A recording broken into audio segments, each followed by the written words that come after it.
I wonder, does Donald Trump raise money for him, associate with him?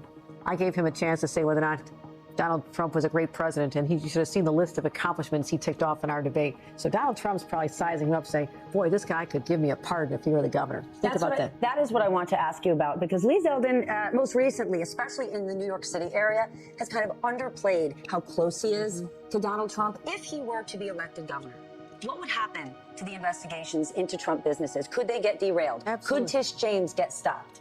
Absolutely. Tish James is one tough prosecutor. She's a great friend, and I know she's going to go to the mat. But if there's a conviction, that's when a governor has the power to pardon or grant clemency. Donald Trump knows this because he granted a pardon to a guy who went to jail who defeated me for Congress, Chris Collins. So he knows all about how this game is played. You let them do what they want, their dirty tricks, get convicted, but then you got a friend in the governor's office who can pardon you. That's what Donald Trump is banking on. That's why he's so supportive of Lee Zeldin. And people need to know that close connection between the two of them. Lee Zeldin was called one of Donald Trump's earliest and staunchest supporters. That should mean something to New Yorkers. Well, what New Yorkers care about is their health, their safety, their well-being. Crime is clearly the reason this race has gotten a lot tighter. Lee Zeldin has made it clear he would address crime by making bail adjustments and going after getting rid of Manhattan DA Alvin Bragg. You do not want to do those things. What 3 things would you do, would you commit to addressing public safety? Crime is a problem here.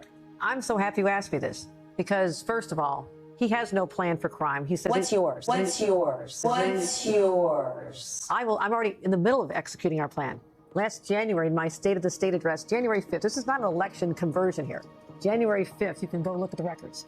I was talking about how people are feeling insecure. We need to reduce crime. We need to get more guns off the streets. Since I've been governor, we have 8,000 more guns off the streets. Why? Because I took my police force, state police, said we don't need to give out as many tickets. Let's get them stopping the guns from flowing into our streets. And for the first time in decades, you have a governor of New York working in partnership with the mayor of New York City. Remember all the epic battles? I mean, I said to Mayor Adams, we were in the subway together January 6th, not that January 6th, a year later, this past January 6th. And I said, Mayor, I'm here to help you. Let me help get people who are severely mentally ill out of the subways. Let's talk about getting more police officers. A couple weeks ago, we got cameras in all the subway trains. We're starting that process. So we're already executing. No governor has spent more money than I have on public safety in history. Okay, but I'm going to interrupt you then. Here's the problem. We don't feel safe.